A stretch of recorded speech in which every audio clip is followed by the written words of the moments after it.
আসসালামু আলাইকুম প্রিয় শিক্ষার্থী বন্ধুরা, কেমন আছো সবাই? নিশ্চয়ই সবাই খুব ভালো আছো। দেখো, আজকে আমি তোমাদের সাথে অনলাইন ক্লাসে উপস্থিত হয়েছি তোমাদের বিজ্ঞান ক্লাস নিয়ে। আজকে আমি নিচ্ছি তোমাদের সাথে তোমাদের সপ্তম শ্রেণীর বিজ্ঞান ক্লাস। তো আজকে আমি তোমাদের পড়াবো দ্বিতীয় অধ্যায়, তোমাদের সপ্তম শ্রেণীর বিজ্ঞানের দ্বিতীয় অধ্যায় পড়াবো উদ্ভিদ ও প্রাণীর কোষীয় সংগঠন। উদ্ভিদ ও প্রাণীর কোষীয় সংগঠন পড়বো আমরা আজকে। তো উদ্ভিদ ও প্রাণীর কোষীয় সংগঠনের মধ্যে আজকে আমরা জানবো একটি উদ্ভিদ কোষের বর্ণনা। দেখো, আজকে আমরা একটি উদ্ভিদ কোষের বর্ণনা শিখবো। তোমরা সবাই দেখতে পাচ্ছ, এখানে আমি একটা চিত্র রেখেছি আদর্শ উদ্ভিদ কোষের বিভিন্ন অংশ। আমরা আজকে আদর্শ উদ্ভিদ কোষের বিভিন্ন অংশ নিয়ে একটু আলোচনা করব। তো আসলে চলে আসি, আদর্শ উদ্ভিদ কোষের বর্ণনা করতে গেলে আমরা যে চিত্রটি এঁকেছি সেখানে আমাদের প্রথমে দুইটা অংশ নিয়ে আলোচনা করতে হয়। একটা হচ্ছে কোষ প্রাচীর আর দ্বিতীয়টা হচ্ছে আমাদের প্রোটোপ্লাজম।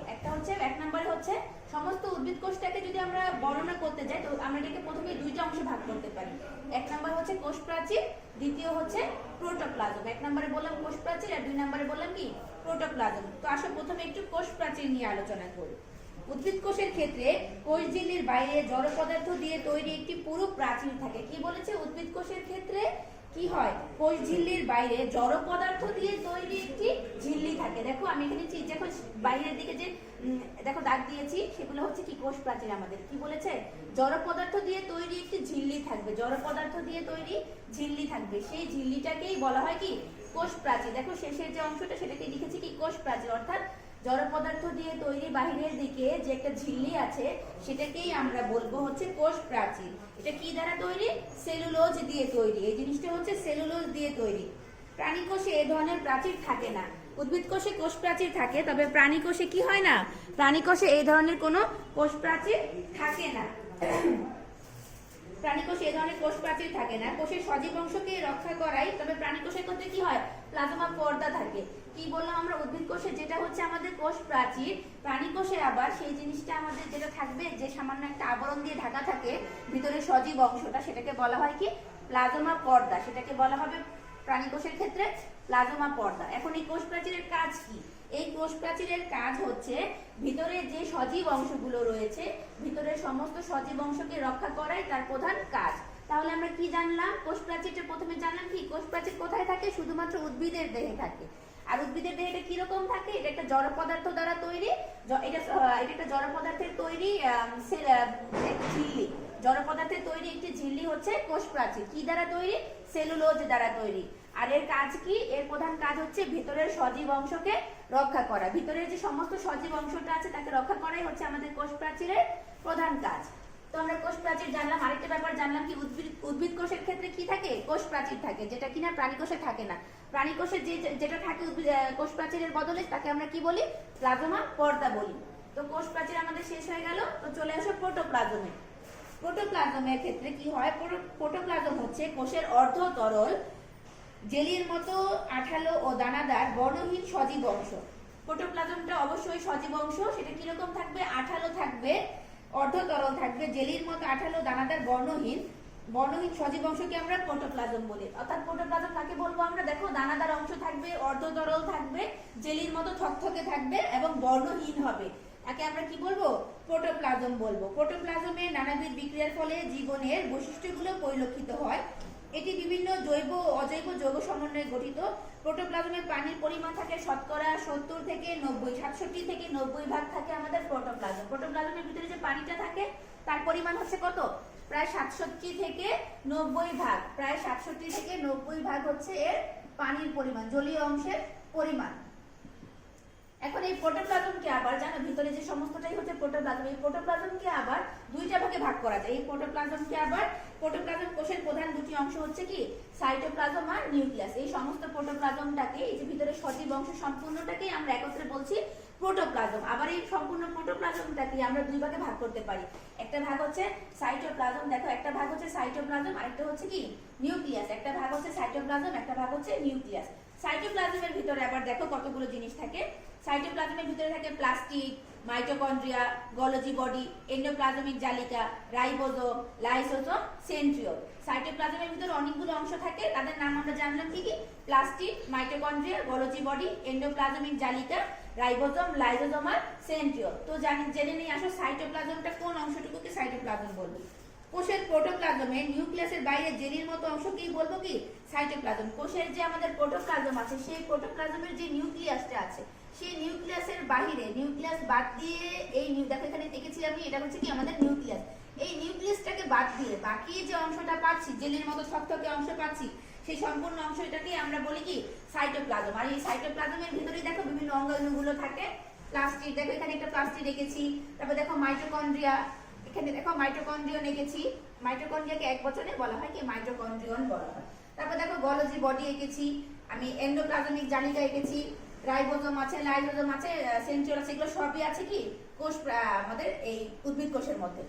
সাইটোপ্লাজমের ভিতরে এই সম্পূর্ণ অঙ্গাণুগুলো আমরা পাই। তাহলে কি বললাম, কোষের প্রোটোপ্লাজমে নিউক্লিয়াসের বাইরে জেলির মতো অংশকে আমরা বলছি সাইটোপ্লাজম। সাইটোপ্লাজমের অভ্যন্তরে অবস্থিত কোষের বিভিন্ন জৈবনিক ক্রিয়াকলাপের সাথে সংশ্লিষ্ট সজীব বস্তুসমূহকে একত্রে সাইটোপ্লাজমে অঙ্গাণু বলা হয়। একটু আগে তোমাদের যে কথাটা বলে দিলাম আমি, নিউক্লিয়াসের বাইরে অবস্থিত সম্পূর্ণ যে বিভিন্ন অংশগুলো নিয়ে যে এই এলাকাটা গঠিত, সেই সম্পূর্ণটাকে আমরা একত্রে বলতে পারি কি সাইটোপ্লাজমীয় অঙ্গাণু বলতে পারি, সাইটোপ্লাজমীয় অঙ্গাণু বলতে পারি। আর একটি আদর্শ উদ্ভিদ কোষে এই সাইটোপ্লাজমের এই অঙ্গাণুগুলো থাকতে পারে। তারপরে আসো নিউক্লিয়াস। নিউক্লিয়াসের মধ্যে দেখো নিউক্লিওপ্লাজম থাকে, নিউক্লিওলাস থাকে, অনেক কিছু থাকে। এটা আমরা নিউক্লিয়াস নিয়ে একটা পরবর্তীতে একটা সম্পূর্ণ ক্লাস আমরা করব, তখন নিউক্লিয়াস সম্বন্ধে আমরা আরো বিস্তারিত আলোচনা করব। এখন আমরা জেনে নিলাম কি প্রোটোপ্লাজম, আমরা জানলাম কি কোষ প্রাচীর থাকে বাহিরের আবরণটা, ভিতরে হচ্ছে সম্পূর্ণ যে দানাদার বর্ণহীন জেলির মতো থকথকে অংশ, তাকে আমরা বলি প্রোটোপ্লাজম। এই প্রোটোপ্লাজমকে আবার আমরা কি করতে পারি, দেখো খেয়াল করো, দুইটা ভাগে ভাগ করতে পারি।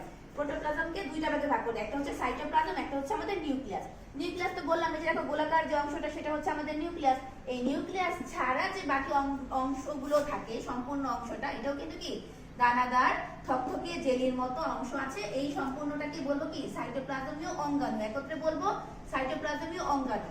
আর একটি আদর্শ উদ্ভিদ কোষের মধ্যে সাইটোপ্লাজমীয় অঙ্গাণুর মধ্যে আমাদের কি কি থাকতে পারে, প্লাস্টিড থাকতে পারে, মাইটোকন্ড্রিয়া থাকতে পারে, গলজি বডি, এন্ডোপ্লাজমিক জালিকা, রাইবোজোম, লাইসোজোম, সেন্ট্রিওল, এগুলো সব আমাদের থাকতে হবে।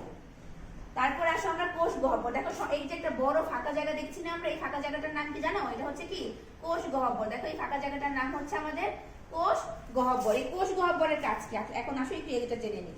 কোষের সজীব অঙ্গাণু এবং নির্জীব বস্তু সমূহ সাইটোপ্লাজমের ধাত্রে থাকে, সাইটোপ্লাজমের ধাত্রে লাগানো থাকে। দেখো যেটা হচ্ছে কি সাইটোপ্লাজমের ধাত্র, দেখো ফোটা ফোটা ফোটা ফোটা দানা দানা দানাদার যে অংশ দিয়েছে সেটাকে বলি কি আমরা সাইটোপ্লাজমীয় ধাত্র বলি। কি বললাম, কোষের সজীব অঙ্গাণু এবং নির্জীব বস্তুসমূহ সবাই কোথায় থাকে, সাইটোপ্লাজমীয় ধাত্রের মধ্যে থাকে। এখন উদ্ভিদ কোষের নির্জীব বস্তুসমূহের মধ্যে আছে বিভিন্ন রকমের সঞ্চিত পদার্থ, বজ্র পদার্থ ও খরিত পদার্থ। কোষের সাইটোপ্লাজমে তরল পদার্থ পূর্ণ, অর্থাৎ কোষ রসের দিয়ে ধরা ছোট বড় কতগুলো গহ্বর থাকে, তাদেরকে আমরা কি বলছি, কোষ গহ্বর বলছি। কি বললাম, কোষের সাইটোপ্লাজমে তরল পদার্থ দ্বারা পূর্ণ কিছু গহ্বর থাকে, ছোট বড় কতগুলো গহ্বর থাকে, তরল পদার্থ দ্বারা পূর্ণ কিছু, এটার ভিতরে কি থাকে, তরল পদার্থ দ্বারা ভরা থাকে। এরকম ছোট বড় কতগুলো গহ্বর থাকে, যাদেরকে আমরা কি বলি, কোষ গহ্বর বলি। প্রাণী কোষে আবার কি হয় জানো, এই কোষ গহ্বরগুলো সাধারণত থাকে না, আর যদি বা থাকে তবে সেগুলোর পরিমাণ কি হয়, খুব ছোট, অর্থাৎ এই কোষে গহ্বরের ফাঁকাটা খুবই ছোট হবে। আর দেখো উদ্ভিদ কোষে এই ফাঁকার পরিমাণটা কত, দেখো কত বড় হয়েছে। তাহলে আমরা কি জানলাম, প্রাণী কোষে কোষ গহ্বর থাকে না, যদি থাকে তা খুবই ছোট পরিমাণে থাকে। আর উদ্ভিদ কোষে কি হয়, কোষ গহ্বর থাকে। এই কারণে উদ্ভিদ কোষের নিউক্লিয়াস এক পাশে এবং প্রাণী কোষের নিউক্লিয়াস মাঝখানে থাকে।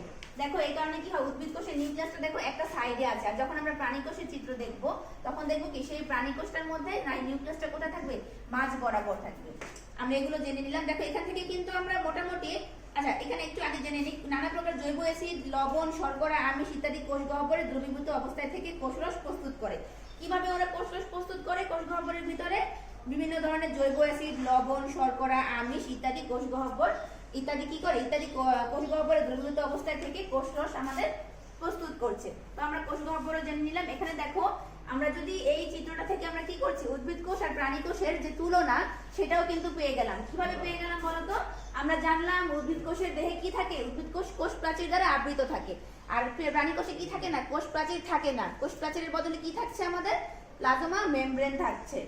আচ্ছা তারপরে দেখো আমরা আরেকটা জিনিস কি জানলাম, তারপরে জানলাম হচ্ছে প্রোটোপ্লাজম থাকে, প্রোটোপ্লাজমের ভিতরে সাইটোপ্লাজম থাকছে, এই অঙ্গাণুগুলো থাকছে। আর হচ্ছে কি হয়, আর অপরদিকে প্রাণী কোষের মধ্যে আবার কি হয় জানো, আমরা যেখানে পড়েছি উদ্ভিদ কোষে কিন্তু প্লাস্টিড থাকছে। প্লাস্টিডের কাজ হচ্ছে কি নিজের খাদ্য নিজে তৈরি করা। প্লাস্টিড সবুজও হতে পারে বা বিভিন্ন অন্য ধরনের কালারও হতে পারে বা বর্ণহীনও হতে পারে। আর প্লাস্টিডের কাজ হচ্ছে নিজের খাদ্য নিজে তৈরি করা। ঠিক একইভাবে প্রাণী কোষের মধ্যে কি থাকবে না, সেই প্লাস্টিকটা থাকবে না। এটা একটা জানলাম আমরা, পার্থক্য জানলাম উদ্ভিদ কোষ প্রাণী কোষের। আরেকটা পার্থক্য জেনে নিলাম কি, কোষ গহ্বরের পার্থক্যটা জানলাম। কি হয় না, উদ্ভিদ কোষে কোষ গহ্বর থাকে, অপরদিকে প্রাণী কোষে কোষ গহ্বর থাকে না। যদিও থাকে তার পরিমাণ কি হয়, খুবই ছোট আকৃতির থাকে। তো আমরা এখানে দেখো উদ্ভিদ কোষের বর্ণনা করতে গিয়ে কিন্তু উদ্ভিদ কোষ আর প্রাণী কোষের যে তুলনা সেটাও পেয়ে গেলাম। তো আজকে তোমরা পড়লে কোষ প্রাচীর, প্রোটোপ্লাজমের ভিতরে কি কি থাকবে, সাইটোপ্লাজম, নিউক্লিয়াস, আর হচ্ছে আমরা পড়ে নিলাম কি কোষ গহ্বর পড়লাম, আর আমরা পড়লাম হচ্ছে কোষ গহ্বর। তোমরা এগুলো ভালো মতো শিখবে। আর পরবর্তী ক্লাসে আবার তোমাদেরকে আমি প্লাস্টিড, মাইটোকন্ড্রিয়া অর্থাৎ সাইটোপ্লাজমের ভিতরে যে অঙ্গাণুগুলো আছে সেগুলো নিয়ে এবং নিউক্লিয়াস নিয়ে আলাদা আলোচনা করব। তাহলে আজকে আশা করি সবাই বুঝতে পেরেছো। আজকের ক্লাস এই পর্যন্তই। ধন্যবাদ সবাইকে।